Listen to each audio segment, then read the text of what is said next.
بنگلہ دیش کو پاکستان کے خلاف ٹیسٹ سیریز میں وائٹ واش کے لیے 185 رنز درکار ہیں۔ پاکستانی ٹیم دوسرے اننگز میں 172 رنز بنا کر آؤٹ ہو گئی۔ پہلے اننگز میں 12 رنز کی برتری پر 185 رنز کا ہدف دیا۔ سلمان علی آغا 47 رنز بنا کر نمایاں رہے۔ فاسٹ بالر حسن محمود نے 5 شکار کیے۔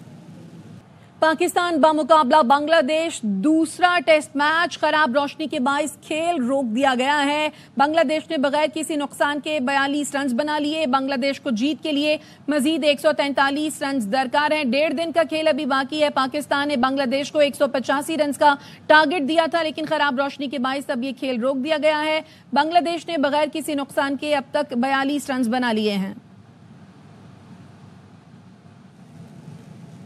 شان مسعود نے کپتانی اچھی نہیں کی۔ سابق کرکٹر کامران اکمل کہتے ہیں شان مسعود سے جو توقعات تھیں وہ ان پر پورا نہیں اترے۔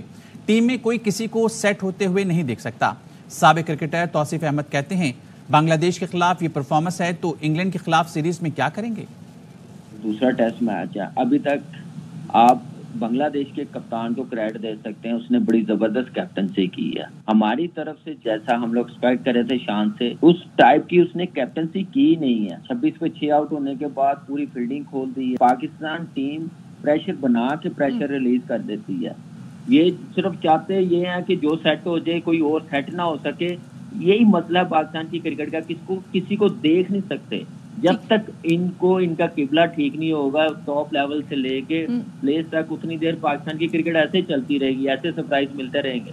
آپ لوگ ایکسپوز ہو گئے کہ تیز بولنگ پہ آپ لوگ نہیں کھیل سکتے، کہ اب آنے والے ٹائم میں آپ کو اسی پہ پھنسا دیں گے سر۔ آپ کے مین بیٹسمینوں کو انہوں نے ہلا کے رکھ دیا پورے ٹیسٹ میچ میں، اور پیچھے بھی آپ دیکھیں۔ ایک بات بتاؤں آپ کو، ہوم کنڈیشن ہے کیا ہے، آج آپ کو یہ جو گراس نظر آ رہی ہے نا، یہ آپ ہی کے یہ پلیئر اور بگ گنز رکھی بھی جاتی تھی تھوڑی سی تو یہ کٹوا دیتے تھے اوپر سے۔ ان کو چاہیے فلیٹ۔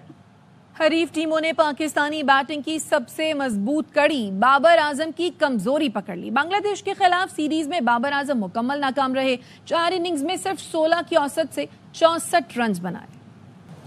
کارساز حادثے کی ملزمہ نتاشا کے خلاف مقدمے میں ایک اور سیکشن کا اضافہ کر دیا گیا۔ تفتیشی پولیس نے ایف آئی آر میں موٹر وہیکل کی دفعہ 100 بھی شامل کر دی۔ یہ دفعہ شراب یا دیگر نشے کی حالت میں ڈرائیونگ کرنے پر عائد کی جاتی ہے۔ ملزمہ کی میڈیکل رپورٹ میں آئس نشے کے شواہد ملے تھے۔ کراچی کی عدالت نے منشیات کے نئے مقدمے میں ملزمہ کے پروڈکشن آرڈر جاری کر دیے۔ سٹی کورٹ میں ملزمہ نتاشا کی ویڈیو لنک کے ذریعے حاضری لگوائی گئی۔ تفتیشی افسر نے چلان جمع کرانے کے لیے 15 دن کی مہلت مانگی۔ بتایا ڈی وی آر فورینسک کے لیے لاہور بھیجا ہے۔ برطانوی ڈرائیونگ لائسنس کی تصدیق کے لیے ایمبیسی سے رابطہ کیا ہے۔ عدالت نے تفتیش مکمل کر کے چلان پیش کرنے کا حکم دیتے ہوئے سماعت 5 ستمبر تک ملتوی کر دی۔ کارساز حادثے کی ملزمہ کو جیل میں سہولتیں فراہم کیے جانے کا الزام۔ ARY نیوز کی ٹیم حقائق جاننے کے لیے اس بارک تک پہنچ گئی جہاں نتاشا کو رکھا گیا ہے۔ مزید جانتے ہیں اپنے نمائندے نذیر شاہ سے۔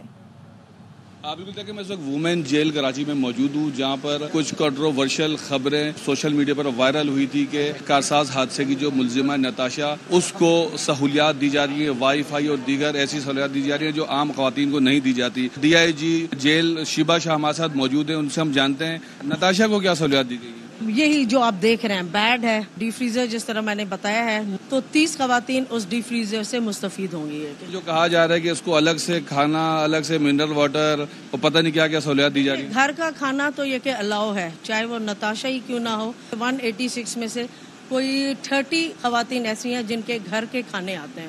نتاشا کو آپ نے بظاہر دیکھا تو کہیں سے بھی ان کا سائیکولوجیکل کوئی مسئلہ نظر آتا ہے؟ جب رپورٹ آئے گی تو وہ medical doctor, otherwise she is normal. یہ کہ یہ بھی بتایا گیا کہ وہ یہاں سے اپنے گھر بھی جاتی ہیں، رات کو واپس آ جاتی ہیں۔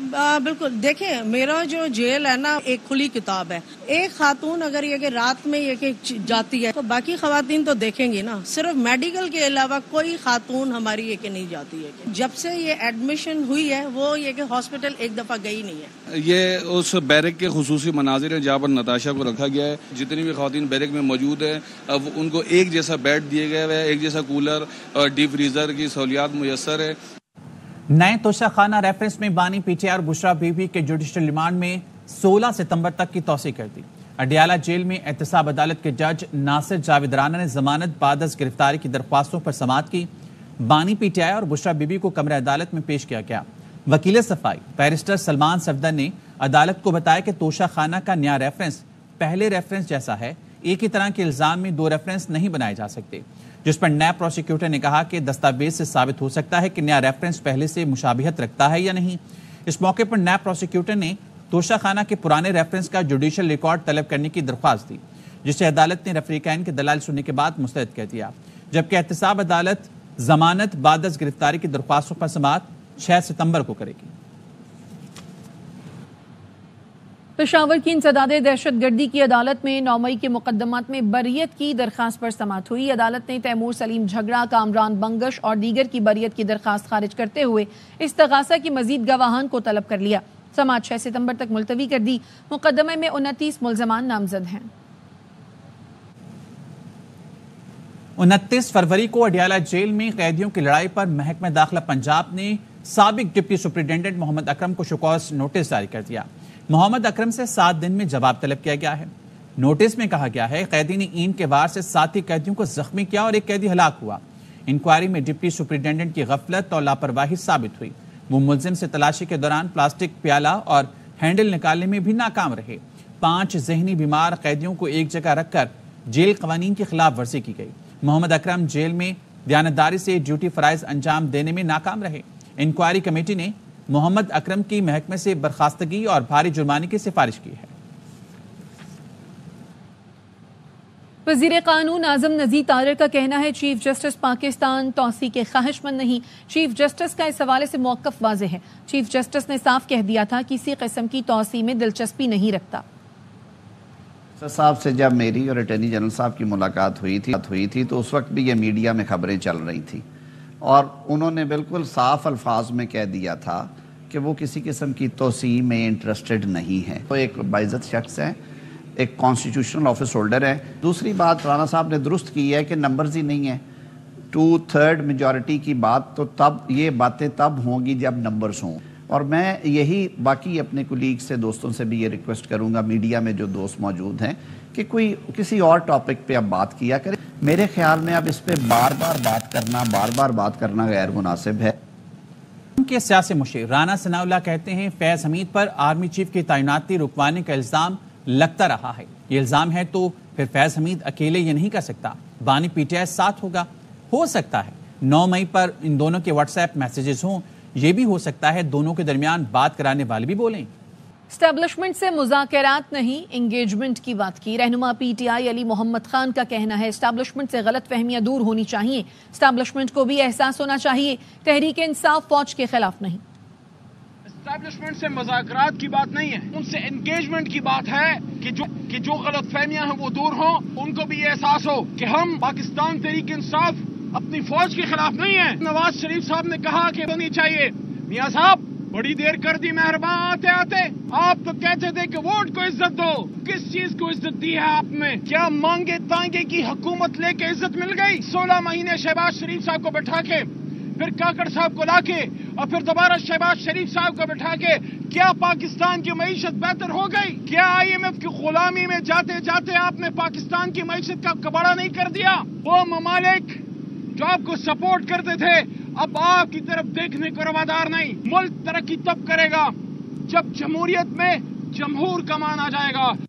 चेयरमैन पीपल्स पार्टी बिलावल भुट्टो से वज़ीर-ए-आला बलूचिस्तान सरफराज बुगटी ने मुलाकात की है। मुलाकात का अहवाल जानेंगे।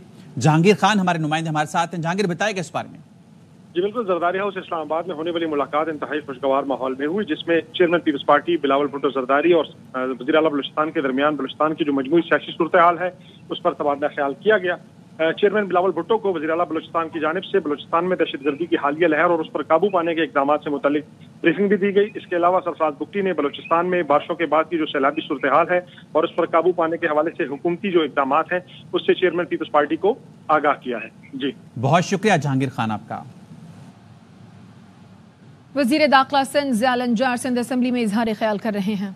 जो रेशो है वो गिरकर अब 90% जो है गिरा है, 10% ऑब्जेक्शन है और यकीनन उसको भी हम कंट्रोल करेंगे। घोटकी में भी इस टाइम पर सर सिर्फ एक बंदा आउट स्टैंडिंग है घोटकी ज़िले में। जेकवाबाद में भी एक बंदा आउट स्टैंडिंग है। बाकी हमारे पास जैसे ही मैंने as a home minister charge ली तो उस टाइम पर एक इशू चल रहा था कि नेशनल हाईवे नहीं चल रहा था। सीपेक के लिए बातें होती थी कि भाई सीपेक रात के टाइम पर नहीं चल रहा है और वहाँ कानवाएँ चल रही हैं। कानवाए के साथ फिर गाड़ियां पंजाब जाती हैं या सुबह को गाड़ियां जा रही हैं। अल्हम्दुलिल्लाह Sindh government, home department, Sindh police की वजह से, हमारे ब्रेव ऑफिसर्स की वजह से इस टाइम आपका सीपेक बगैर किसी रिस्ट्रिक्शंस के चल रहा है। नेशनल हाईवे बगैर किसी रिस्ट्रिक्शंस के चल रहा है। और हम ये कहते हैं कि अभी भी काम करने की ज़रूरत है। सिंध पुलिस अपने काम और जो उनका तरीक़ेकार है उसको वो रखकर अपने एरिया में हमारे एसएसपीज़, उनके सबऑर्डिनेट स्टाफ बेहतर काम कर रहा है।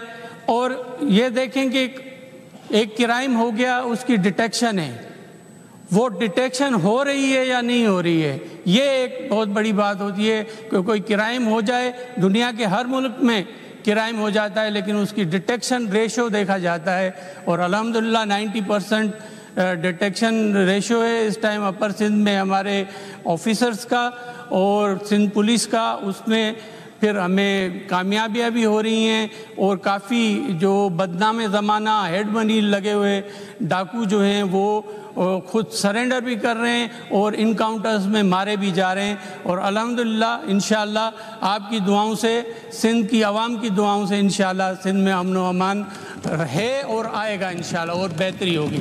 Thank you very much. Lahore समेत पंजाब के मुख्तलिफ शहरों में बारिश से मौसम खुशगवार हो गया। गुजरावाला, सराय आलमगीर में भी तेज़ हवाओं के साथ बारिश से जल थलेख हो गया। नशेबी इलाके ज़रियाब आ गए। दीपालपुर और गिरदनवा में कहीं हल्की कहीं तेज़ बारिश हुई। मुतादिद फीडर्स मुताज हुए। मुख्तलिफ इलाकों में बिजली की फराहमी मुअत्तल हुई। पेशावर समेत खैबर पख्तूनख्वा में भी बादलों की गरज बरस। एबटाबाद और गिरदनवा में अब्र करम खूब बरसा। बुनेर, करक और शांगला में बारिश से मौसम सुहाना हो गया।